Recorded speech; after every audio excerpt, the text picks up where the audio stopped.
Dieu des terres, rendez-moi belle afin que les hommes m'aiment et m'épousent. Qui est là? Qui est là? Tu désires la beauté avec tant d'ardeur, mais sais-tu seulement ce qu'elle coûte? Je veux seulement être aimée, une seule fois. Je t'aiderai, mais il y aura un prix à payer. Prends ceci, porte-le autour de ta taille, et tu deviendras belle. Écoute-moi attentivement. Ne retire jamais ce bijou de taille, et ne laisse jamais aucun homme le voir. Nadira accepta sans hésiter. Mais juste avant de poser une autre question, « Et si je me marie et que mon mari veut s'unir à moi ?» La vieille femme avait déjà disparu. Nadira se réveilla en sursaut avant l'aube, le corps trempé de sueur, le souffle court, le cœur affolé. Quand elle sortit pour aller chercher de l'eau, le premier coq n'avait pas encore chanté. Le ciel était pâle, suspendu entre la nuit et le matin. Elle se pencha au-dessus de la jarre et se figea. Son reflet la regardait. Son visage avait changé. Sa peau brillait doucement, comme la lumière de la lune sur une eau calme. Ses yeux étaient profonds, lumineux, vivants. Ses lèvres étaient pleines, rouges, semblables à des fruits à mûr. Nadira recula brusquement. « Ce n'est pas moi », murmura-t-elle d'une voix tremblante. Mais c'était bien elle. Lorsque le soleil se leva complètement, le village s'éveilla. Et le village remarqua. Les femmes s'arrêtèrent net en plein pilage de l'igname. Les jeunes filles restèrent immobiles, la bouche entr'ouverte. Les hommes qui se rendaient au champ ralentirent leurs pas, incapables de détourner le regard. « Qui est cette femme ?» murmura quelqu'un. « Est-ce Nadira ?» demanda une autre voix. « Non, ce n'est pas possible. » Nadira marchait la tête baissée, le cœur battant à tout rompre. Partout où elle passait, les regards la suivaient. Pour la première fois de sa vie, personne ne riait. On la regardait. Avant même que le soleil n'atteigne le milieu du ciel, 3 hommes se présentèrent devant la case de sa grand-mère. Ils apportaient des noix de cola. Ils apportaient des cadeaux.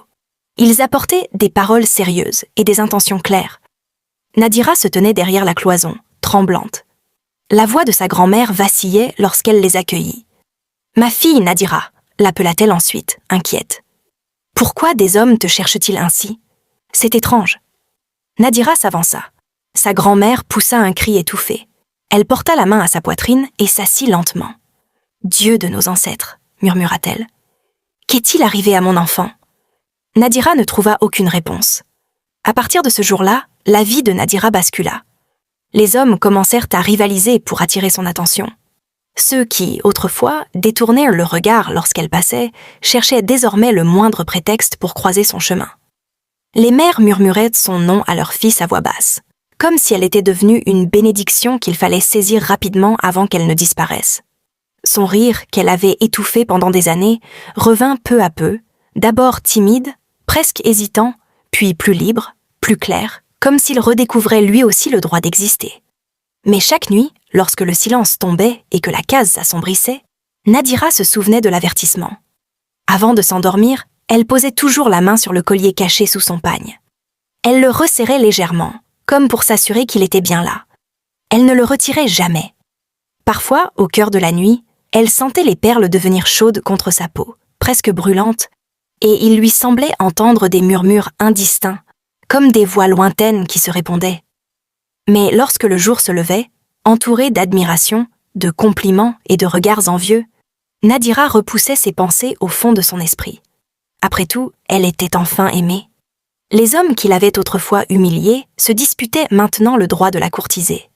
Les femmes la regardaient avec un mélange de jalousie et de crainte. En quelques jours seulement, Nadira choisit un époux. Il s'appelait Kélan, un commerçant respecté, connu pour sa patience et sa parole droite. Le mariage fut célébré rapidement, dans les chants, les danses et les battements de tambour que Nadira avait tant de fois entendus avec douleur. Cette fois pourtant, ces sons ne lui semblaient plus être des moqueries. Elle quitta la case de sa grand-mère pour rejoindre celle de son mari. La nuit de noces arriva. À l'intérieur de la maison, Kélan l'attendait.